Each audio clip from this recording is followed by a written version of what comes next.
The Philadelphia Eagles have had some absolute dogs at tight end over the years. Brent Selleck looks, fires, it is juggled, caught by Selleck at the 5, he's in for the touchdown! Tough as nails. Zach Ertz steps up, fire, touchdown! Zach Ertz! Route running technician. Dallas Goedert Go up there, make contact, stiff arm. Look at his face, stiff arm, 2 of them. a monster after the catch. But as the Goddard era starts winding down, it's time to find the next guy. And that next guy could be Mason Taylor. Now, if the name sounds familiar, that's because it should. His dad, Jason Taylor, Hall of Fame defensive end. His uncle, Zach Thomas, another Hall of Famer. Football literally runs in his DNA. But here's the thing.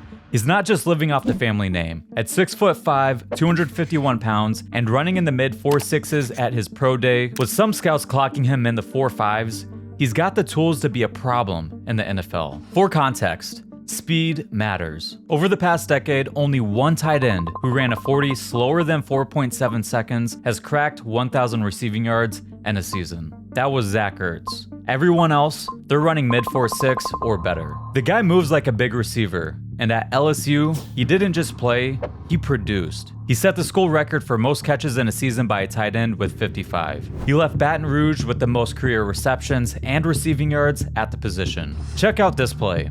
This is exactly why scouts are high on Mason Taylor. Watch how he stretches the seam with speed, locks in on the ball, and fully extends for the catch, knowing he's exposed for a huge hit. That kind of toughness, you can't teach it. Taylor is a natural pass catcher, and that's what truly sets him apart. Just turn on the tape. It's full of examples of him tracking off-target throws and making them look routine. Ball left behind him, no problem. Overthrown pass, he'll go up and get it. Sideline grab with both feet in, like clockwork. He's got soft, natural hands, and it's not just about finesse. He shows the strength and concentration to secure catches through contact, even with defenders draped all over him. His drop rate in 2024, just 1.8%. First among tight ends in this class with at least 30 targets. You throw it his way, he's coming down with it. Another thing that jumps off the film, how quickly he transitions from catch to run.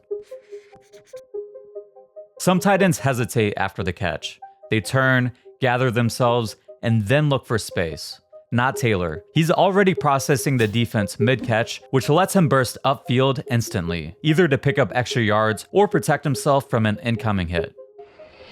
Here's a great example. As the ball's coming in, he's setting up a drop step, prepping to spin off the catch and explode upfield.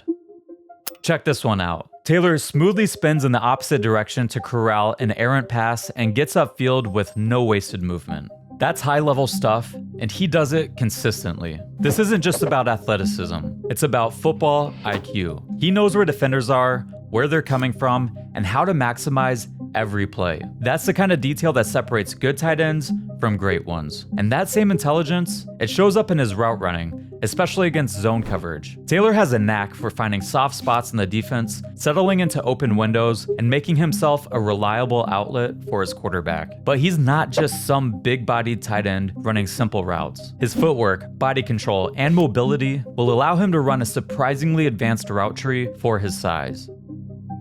Combine that with his athleticism, and you're looking at a guy who could develop into a legitimate 3-level receiving threat in the NFL.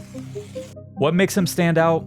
Fluidity. At 6'5", 251 pounds, Taylor moves with a level of smoothness you don't usually see from tight ends his size. He can sink quickly into his breaks, decelerate with control, and explode out of his cuts. That ability shows up on dig routes, out routes, and other intermediate concepts, where his quick, crisp footwork allows him to separate.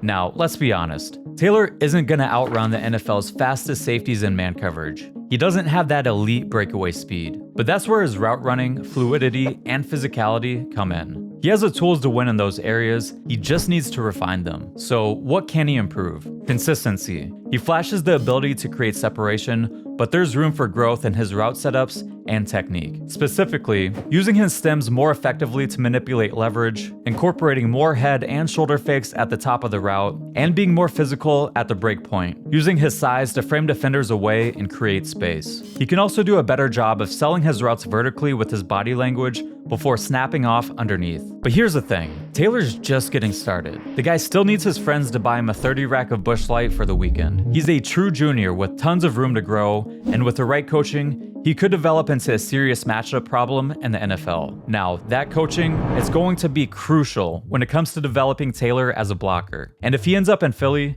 Eagles fans will need to be patient while he rounds out this part of his game. Here's the good news. Taylor understands angles and timing when working up to the second level. He does a solid job tracking and sustaining blocks on the perimeter and in space. But when it comes to taking on first level defenders at the point of attack, there's a lot of room for growth. We see flashes, like when he widens edge rushers on the front side of zone runs or seals defenders on the backside of gap schemes. But overall, he needs to clean up his hand placement, footwork, and pad level to become a more reliable inline blocker. Adding more core and lower body strength will help too, but again, he's a young player with time to add strength in the weight room. Right now, there are too many plays where it looks like he's trying to give defenders a bear hug. His hands get too wide, defenders get into his chest, and they stand him up. Another issue? Inconsistent footwork. Too often we see him striking without a solid base. 1 foot off the ground while the defender has both feet rooted, allowing them to generate power and drive through him. That's what we see here as he gets stood up and beaten at the point of attack. These are fixable issues, but they'll take time and coaching. But look, let's not end on the negatives, because here's what really stands out about Taylor. He's a mentally tough competitor. As a freshman,